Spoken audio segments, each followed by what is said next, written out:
Good morning students. Last lecture को noun के ऊपर जो लास्ट लेक्चर था उसको कंटिन्यू करते हुए now we come to kinds of, we are talking about kinds of noun. उसमें था एब्स्ट्रैक्ट नाउन। अब एब्स्ट्रैक्ट नाउन्स बनाते कैसे हैं? तो एब्स्ट्रैक्ट नाउन बनाने के कुछ रूल्स। जैसे एब्स्ट्रैक्ट नाउन, सबसे पहले abstract nouns are formed from adjectives. For example, जैसे काइंडनेस फ्रॉम काइंड या ऑनेस्टी फ्रॉम ऑनेस्ट। एडजेक्टिव से हम एब्स्ट्रैक्ट नाउन बना सकते हैं। सेकंड, एब्स्ट्रैक्ट नाउन्स हम वर्ब्स से भी बना सकते हैं। फॉर एग्जाम्पल, ओबीडियंस फ्रॉम ओबे। ओबे वर्ब है and obedience abstract noun. In the same way, growth from grow. Grow is a verb. Growth is a noun, N abstract noun. तो वर्ब से भी एब्स्ट्रैक्ट नाउन बना सकते हैं। इसी तरह से we can also form abstract nouns from common noun. Example के लिए, childhood from child. Child is a common noun and childhood is an abstract noun. Slavery from slave. Slave is a common noun and slavery is an abstract noun. तो common noun से भी abstract noun बना सकते हैं। इसके बाद then next we come to another classification of nouns.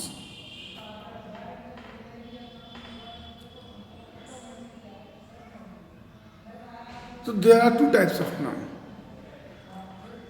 Number one, countable noun. Number two, uncountable noun. ये एक और क्लासिफिकेशन है, वर्गीकरण है नाउन का। Countable nouns are the nouns, और countable nouns are the names of objects, people etcetera that we can count.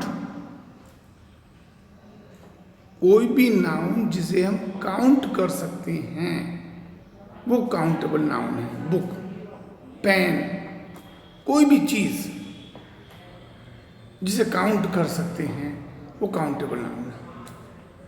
Number two, uncountable noun. Uncountable nouns are the names of things which we can not count.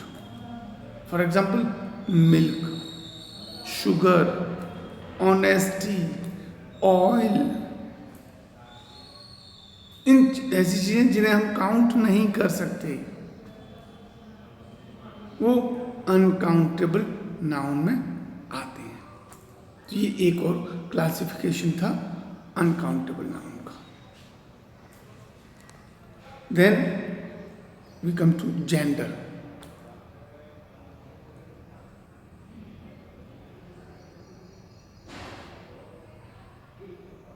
Noun का gender, तो सबसे पहले masculine gender. Masculine gender में a noun that denotes a male animal is said to be of the masculine gender. कोई भी noun जो mail की तरफ इशारा करता है, मेल के बारे में बताता है, वो मैस्कुलिन जेंडर है। Second, feminine gender. Feminine gender में a noun that denotes a female animal is said to be of the feminine gender.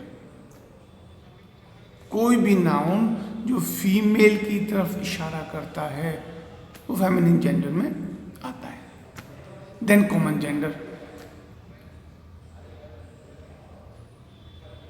Example की वजह से feminine gender common gender, a noun that denotes either a male और a female is said to be of the common gender. जो male या female की तरफ इशारा करे वो common gender. For example parent, हमें नहीं पता माता या पिता, दोनों में से कोई भी हो सकता है। चाइल्ड, चाइल्ड मेल भी हो सकता है, चाइल्ड फीमेल भी हो सकता है। सर्वेंट, सर्वेंट मेल भी हो सकता है, सर्वेंट फीमेल भी हो सकती है। तो वो नाउन जो मेल या फीमेल दोनों की तरफ इशारा है। फ्रेंड, फ्रेंड मेल भी हो सकता है, फ्रेंड फीमेल भी हो सकती है। तो वो नाउन जो मेल या फीमेल दोनों की तरफ इशारा करे वो कॉमन नाउन। और fourth, neutral gender. Neutral gender में a noun that denotes a thing that is neither male nor female. अब तक हमने पढ़ा था masculine gender male, feminine gender female, common gender either male और female, neutral gender neither male nor female. Means things without life is said to be of the neutral gender. For example, books, pen, tree, room, etc. ये सारे के सारे neutral gender होते हैं।